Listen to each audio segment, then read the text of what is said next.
చంద్రబాబు మీ భవిష్యత్తు నా బాధ్యత అని చెప్తుంటే జగన్ మాత్రం నా కేసులు మీ బాధ్యత అని చెప్తున్నాడు. వేమూరు టీడీపీ అభ్యర్థి నక్క ఆనంద్ బాబు చెప్పారు. టీడీపీ స్టార్ క్యాంపెయినర్ వంగవీటి రాధాతో కలిసి మంత్రి నక్క ఆనంద్ బాబు ఎన్నికల ప్రచారం నిర్వహించారు.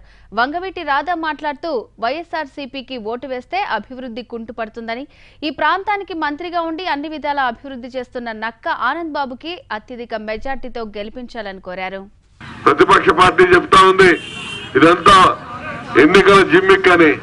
కాదు, ఈ రోజుతో అయిపోయే కార్యక్రమం కాదు, రాబోయే రోజుల్లో కూడా ఈ కార్యక్రమం పూర్తిగా కొనసాగిస్తారని చెప్పి చంద్రబాబు నాయుడు గారు చెప్పినటువంటి మాటల్ని మీకు గుర్తు చేస్తా ఉన్నా. ఇది తప్ప రెండో ఆలోచన లేదు. ముఖ్యమంత్రి కావాలనే తపన ఏ అనుభవం, ఏ అర్హత లేనటువంటి వ్యక్తి ఇలా తన మీద ఉన్నటువంటి కేసుల నుంచి బయటపడటం కోసం ముఖ్యమంత్రి కావాలని కలలుగంటా ఉన్నాడు. చంద్రబాబు నాయుడు గారు చెప్తా ఉన్నాడు, మీ భవిష్యత్తు నా బాధ్యత అని చెప్తా ఉన్నాడు. అంటే ఈ రాష్ట్ర ప్రజలు, ఈ రాష్ట్ర భవిష్యత్తు నా బాధ్యతగా తీసుకొని పనిచేస్తానని చెప్పి చంద్రబాబు నాయుడు గారు చెప్తా ఉంటే, అదే విధంగా జగన్మోహన్ రెడ్డి మాత్రం ఆయన భవిష్యత్తుకి మనల్ని బాధ్యులు చేస్తా ఉన్నాడు. 11 కేసుల్లో ముద్దాయిగా ఛార్జ్ షీట్లు ఎదుర్కొంటూ 31 కేసులు ఉన్నాయని చెప్పి అఫిడవిట్ లో తెలియజేసినటువంటి జగన్మోహన్ రెడ్డి ఆ కేసుల నుంచి బయటపడాలి, కాపాడబడాలంటే ముఖ్యమంత్రి కావాలి. అందుకోసం ప్రజలను ఓట్లేయమని చెప్పి అడుగుతా ఉన్నాడు. ఒక నాయకుడేమో ప్రజల భవిష్యత్తుకు నేను భరోసా ఇస్తానంటా ఉంటే, ఇంకొక నాయకుడు జగన్మోహన్ రెడ్డి ఏమో ఆయన భవిష్యత్తుకు మనల్ని భరోసా ఇవ్వమని చెప్పి కోరుతా ఉన్నాడు. ఈ వ్యత్యాసాన్ని గమనించండి. అందరూ కూడా మరి తప్పనిసరిగా గమనిస్తారని కూడా నేను ఆశిస్తా ఉన్నాను.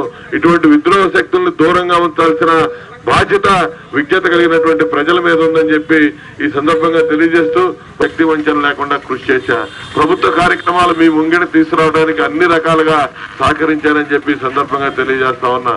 పైన నా నాయకుడు కీర్తిశేషులు వంగవీటి రంగా గారికి జోహార్ తెలియజేస్తూ, గత కొన్ని సంవత్సరాలుగా మనతో పాటు కలిసికట్టుగా మంత్రిగా ఉండి ఈ ప్రాంతం సంక్షేమం చూసుకున్న ఆనందబాబు గారు పక్కన ఉన్నారు.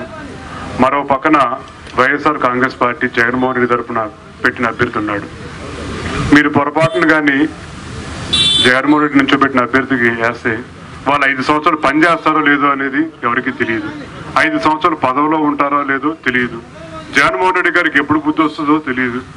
బుద్ధి మారిందా రాజీనామా చేయమంటాడు, రోడ్ ఎక్కమని చెప్పి అంటాడు.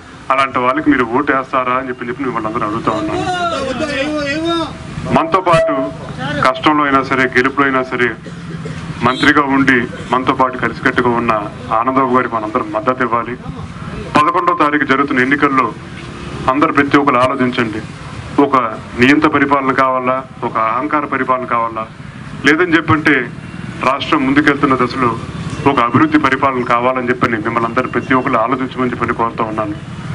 తప్పకుండా ఈ ప్రాంతం పోయినసారి 2014లో ఆనందబాబు గారికి అత్యంత మెజార్టీ ఎలాగిచ్చారో, ఈ జరగబోయే 11వ తారీఖు ఎన్నికల్లో కూడా మీరు అందరూ కలిసికట్టుగా ఇవాళ మండుడెండం సైకిల్ మండుడి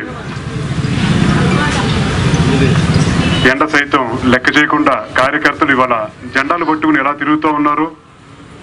తప్పకుండా మీ ఓటు, అలాగే మీ తోటి వాళ్ళ ఓటు కూడా తీసుకొచ్చి మన ఆనందబాబు గారికి వేసి అత్యంత మెజారిటీ, పోయినసారి కన్నా ఎక్కువ మెజారిటీ చేకూర్చాలని చెప్పని మిమ్మల్ని అందరినీ కోరుకుంటూ, తప్పకుండా రంగగారి అభిమానులందరూ ఇవాళ వచ్చారు, సంతోషం.